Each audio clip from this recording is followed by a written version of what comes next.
Welcome to the channel. Today, we are reading The Day the Crayons Quit. But before we start our story, I want to do something really cool. What if when Duncan colored the pictures in his coloring book, the crayons came to life? That would be amazing. And what if each crayon sent him a video postcard from their adventures around the world? That would be even more amazing. And hey, if you like this idea, let me know by giving this video a thumbs up.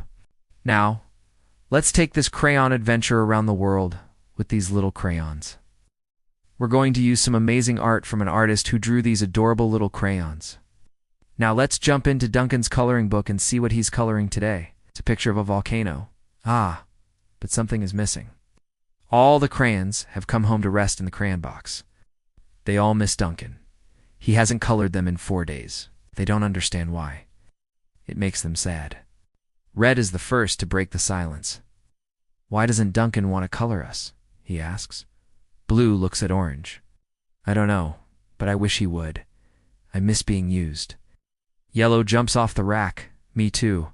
I haven't been used for so long. Feel like my wax is hardening." Green chimes in. "We need a plan.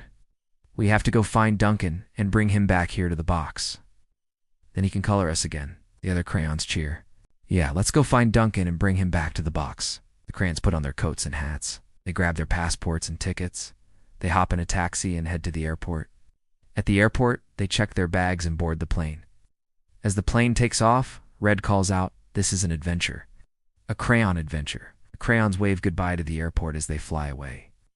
The first stop on their world tour is Paris, France. The crayons leave the plane and run to the Eiffel Tower. There they see a street performer putting on a show. Red thinks, what better way to start our adventure than with a performance?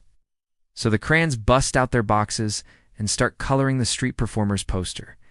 As people arrive to watch the show, they look at the poster and gasp. They have never seen such a talented street artist before. The crayons finish the poster just in time for the show. The street performer does a bow. The crayons hide their faces behind the poster, so the people wouldn't know that it was them. But they were very proud of themselves. They'd made a new friend and created a beautiful work of art in Paris. Next, the crayons take a train to Egypt. They've always wanted to see the pyramids. When they arrive, they notice that people are taking pictures of the pyramids. "Hey, we could help them remember their trip," says Violet. So the crayons take out their boxes and start coloring a picture of the pyramids for the tourists. The tourists love it. They thank the crayons and hurry over to take a picture with them. The crayons hide their faces. "I'm getting a little nervous," says Yellow. "All these people taking pictures. I don't know if I'm ready to be seen." The crayons travel next to India. They watch a Bollywood dance performance. The music is loud and the dancing is incredible. The crayons can't help but tap their feet. "I want to dance," says Pink. So the crayons take out their boxes and start coloring pictures of the dancers. The people watching the performance notice the crayons and ask if they can take a picture with them, but the crayons hide their faces. "I'm still too nervous," says Yellow. The crayons' next stop is Rio de Janeiro. They climb Corcovado Mountain to get a closer look at the Christ the Redeemer statue. "Wow, it's so peaceful up here," says Green. "Let's color a picture of this view," suggests Brown. So the crayons take out their boxes and start coloring a picture for everyone to enjoy. People taking pictures of the view stop and ask the crayons if they could take a picture with them. The crayons hide their faces. "I'm not ready yet," says Yellow. The crayons travel next to Sydney, Australia. They climb the Sydney Harbour Bridge for a breathtaking view. "So high," says Violet. "I'm scared of heights." The crayons take out their boxes and start coloring a picture of the bridge. Family asks the crayons if they could take a picture with them, but the crayons hide their faces. "Not yet," says Yellow. The crayons' last stop on their world tour is London. They take a double-decker bus tour to see all the sights. They pass by Buckingham Palace, the Tower of London, and Westminster Abbey. "This is so exciting," says Pink. "I can't wait to color a picture of the palace." So the crayons take out their boxes and start coloring a picture of the Queen's palace. People on the tour bus notice the crayons and ask if they could take a picture with them, but the crayons hide their faces. "I'm still not ready," says Yellow. As the sun begins to set, the crayons board their plane and head home. They've traveled the world, met amazing people, and made beautiful art.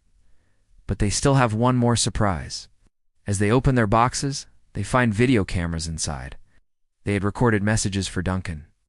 Duncan, we went to Paris and colored a picture of a street performer, says Red. We colored a picture of the pyramids in Egypt, says Violet. We danced with Bollywood dancers in India, says Pink. We colored a picture of Christ the Redeemer in Rio, says Green. We colored a picture of the Sydney Harbour Bridge, says Brown. And finally, we colored a picture of Buckingham Palace in London, says Blue. We had so much fun on our adventure, but we missed you, says Yellow. We're sorry we left you, Duncan, but we couldn't wait to be used again, says Orange. The crayons were very happy to be used, but they were also very happy to be home in the box with Duncan. When Duncan opened the box and saw the video cameras, he was shocked. He couldn't believe the crayons had traveled the world without him. But he was also very happy to see how much fun they had. Duncan felt bad that he hadn't colored the crayons in a while. He missed them, so he gave them all a big hug. Then he took out his coloring book and started to color. As Duncan colored, the crayons told him all about their adventures. Duncan was amazed by all the beautiful art the crayons had made. He was so proud of them. Duncan realized that the crayons didn't just want to be used, they wanted to be used by him. They wanted to be part of his creativity. Duncan knew that he wanted the crayons to be part of his creativity too. As Duncan colored, he thought about all the amazing places the crayons had been to. He wanted to go to those places too.